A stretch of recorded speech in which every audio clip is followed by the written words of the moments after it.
Hi friends, ഞാൻ ഇന്ന് വന്നിരിക്കുന്നത് ഒരു ചട്ടിപ്പത്തിരിയുടെ റെസിപ്പിയുമായിട്ടാണ്. ആദ്യം തന്നെ ചട്ടിപ്പത്തിരിക്കുള്ള ഫില്ലിംഗ് നമുക്ക് റെഡിയാക്കാം. അതിനായിട്ടൊരു പാൻ വെച്ച് കുറച്ച് ഓയിൽ ഒഴിച്ചു കൊടുക്കാം. ഓയിൽ ചൂടായി വരുമ്പോൾ അതിലേക്ക് 2 മീഡിയം സൈസ് സവാള ചെറുതായിട്ട് അരിഞ്ഞത് ഇട്ട് കൊടുക്കാം. അതിനുശേഷം നന്നായിട്ടൊന്ന് മിക്സ് ചെയ്ത് കൊടുക്കാം. സവാളയിലേക്ക് കുറച്ച് ഉപ്പും കുറച്ച് വേപ്പില ഇട്ട് കൊടുക്കാം. സവാളയുടെ കളറൊക്കെ ഒന്ന് മാറി വരുമ്പോൾ അതിലേക്ക് 1 ടീസ്പൂൺ ജിഞ്ചർ ഗാർലിക് പേസ്റ്റ് ഇട്ട് കൊടുക്കാം. അതിനുശേഷം നന്നായിട്ടൊന്ന് മിക്സ് ചെയ്ത് കൊടുക്കാം. ഇഞ്ചിയുടെയും വെളുത്തുള്ളിയുടെയൊക്കെ ഒരു പച്ചമണം മാറുന്നിടം വരെ നന്നായിട്ടൊന്ന് മിക്സ് ചെയ്ത് കൊടുക്കാം. ഒരു പച്ചമുളക് ചെറുതായിട്ട് കട്ട് ചെയ്തതോടെ ചേർത്ത് കൊടുക്കാം. ഇനി നമുക്ക് ഇതിലേക്ക് ആവശ്യത്തിനുള്ള പൊടികൾ ചേർത്ത് കൊടുക്കാം. 1 ടീസ്പൂൺ കാശ്മീരി ചില്ലി പൗഡർ ചേർത്ത് കൊടുക്കാം. 1 ടീസ്പൂൺ ചിക്കൻ മസാല ചേർത്ത് കൊടുക്കാം. 1/2 ടീസ്പൂൺ മഞ്ഞൾപ്പൊടി കൂടി ഇട്ട് കൊടുക്കാം. 1 ടീസ്പൂൺ പെപ്പർ പൗഡർ കൂടി ഇട്ട് കൊടുക്കാം.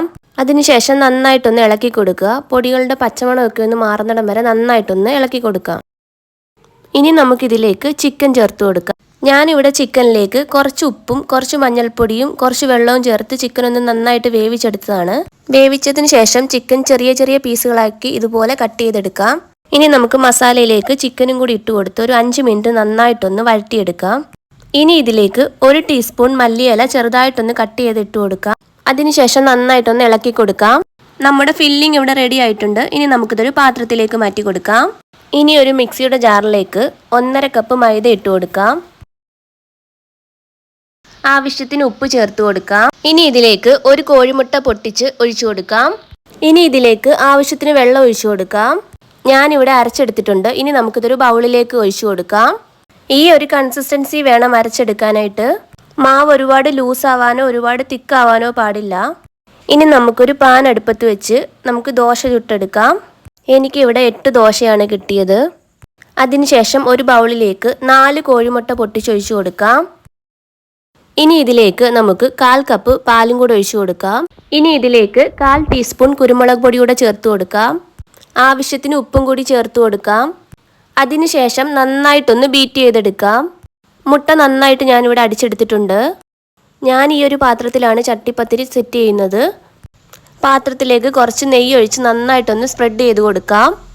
ഇനി നമ്മൾ റെഡിയാക്കി വെച്ച ദോശ മുട്ടയുടെ മിക്സിൽ നന്നായിട്ടൊന്ന് മുക്കിയെടുക്കാം. ഇനി നമുക്ക് ഇത് പാത്രത്തിലേക്ക് വെച്ച് കൊടുക്കാം.